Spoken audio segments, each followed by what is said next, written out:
It's another Q&A edition of Optimal Health Daily, episode 1624, and I'm Dr. Neil Malik.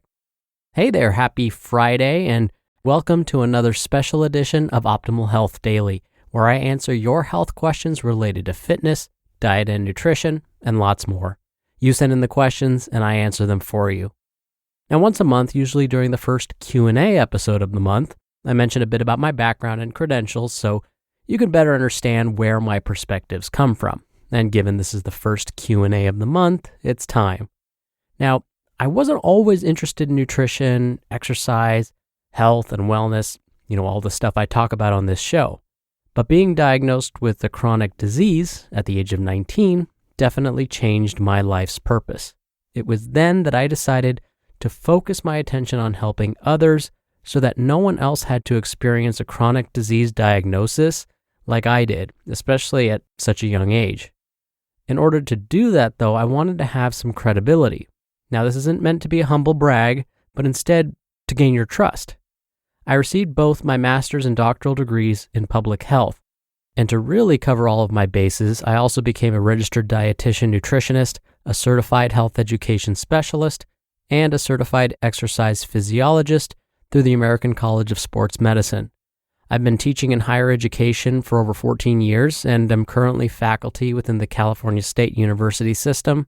I've published peer-reviewed studies, presented at national conferences, and have been interviewed by over 70 different media outlets for my expertise on basically all the stuff I talk about on this show. So all of this to say, when I respond to your questions and when I provide my commentary after each episode, I hope you feel as though it's coming from a place of truth. My only intention is to help you feel your best. All right, enough of that long intro. I'm sure you're excited to hear today's audio question, so let's get right to it as we optimize your life. Hi, this is Mary. I'd like advice on how to improve posture and stick with it, especially lower back. Thanks. Thank you for taking the time to send in your audio question, Mary. This is actually a fairly common question, and I'm guessing this comes up so often because no one really has an answer to it.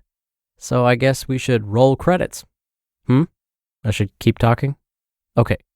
Well, then I guess I'll explain what's going on and we'll try to actually provide some helpful tips and not leave you completely in the dark. Now, I'll start by saying that there are actually many research studies on this topic. Researchers have tried to answer this question: which exercises will help correct posture the most? And after years of research, the results are underwhelming and mostly inconclusive. Here's the basic thinking about our posture and why it tends to suffer. When we maintain poor posture, the muscles that support our posture may have to contract or stretch, depending on the position, for too long. This excess contracting or stretching of the muscles may damage the muscles over the long term. So if they're contracted for too long, they might get stiff. If they're overstretched, they may be painful or lead to other pulls and strains. This leads to misalignment, meaning some muscles are way too short because they've been contracted for so long, whereas others have been overstretched. So, if these are the potential causes of poor posture, then we would assume the solution would be to improve the strength of those muscles by stretching the shortened ones and strengthening the overstretched ones. Ta-da, right? No, not so fast.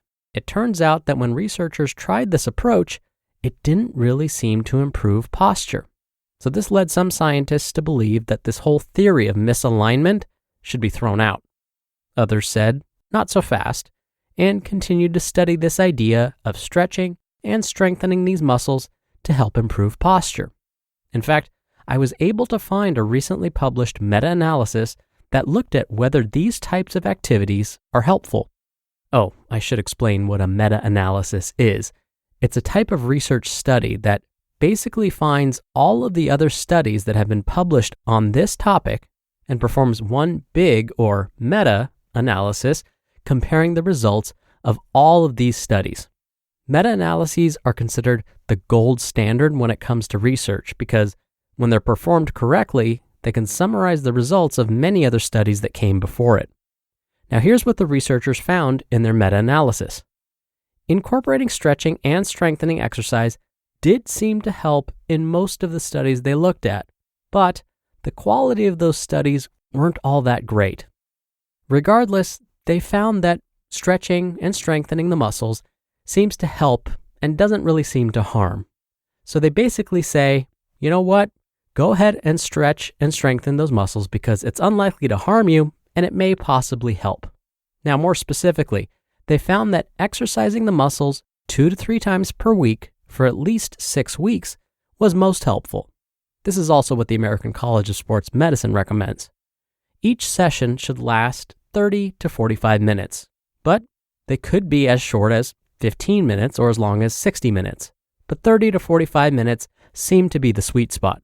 At this point, you may be thinking, Dr. Neal, you keep talking about days a week and how long each session should be, but what exercises should I actually be doing? Well, this is where it gets a little bit more confusing. There is no agreement about which exercises will help the most. Yes, a combination of both stretching and strengthening seems to help, but for which muscles? Well, we don't know for sure. It's basically a case-by-case basis.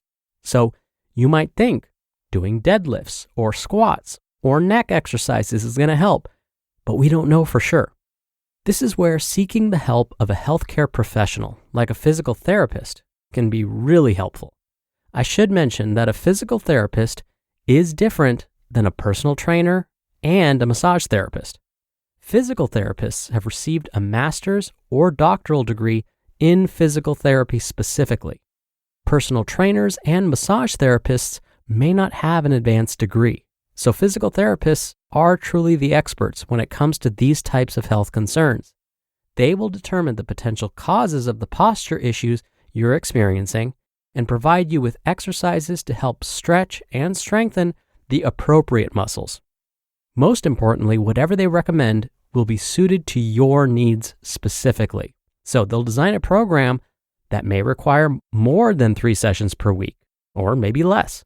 Maybe the sessions will last 15 minutes and not 30 or 45. They will know what's best for you, and that's the most important thing. At least, that's what the science is telling us so far. And now you've heard it before. Diet and exercise do not guarantee great health. Research increasingly shows that a healthy gut microbiome is crucial to a healthy life.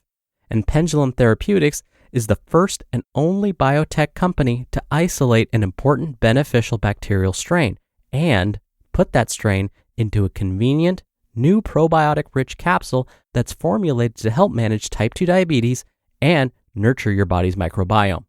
Pendulum's team of scientists, doctors, and innovators isolated the unique strains of beneficial gut bacteria that help people with type 2 diabetes manage their blood sugar levels. It's formulated and bottled in the U.S. with the highest safety and quality standards, non-GMO project verified.